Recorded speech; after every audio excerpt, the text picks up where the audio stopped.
Today, we will show you how to join groups in the Garmin Connect app. In this video, we will be using an Apple iPhone, but instructions are the same on Android smartphones.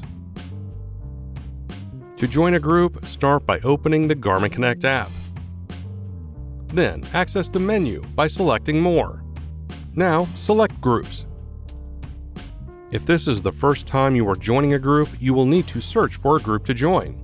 Select Search Groups.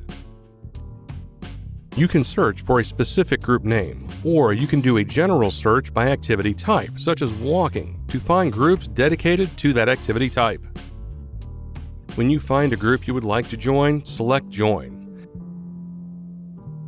If the group is public, you will be able to select Join Group. If the group is private, a request to join will be sent to the group admin. You will get a notification once approved.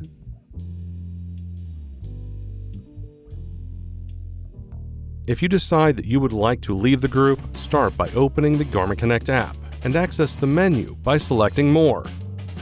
Then select Groups, followed by the group name you would like to leave. Then select the three-dot icon in the upper right, followed by Leave Group. Then confirm that you want to leave. And that's it. You can now find and join groups in the Garmin Connect app. For more help, please visit support.garmin.com. Thanks for watching.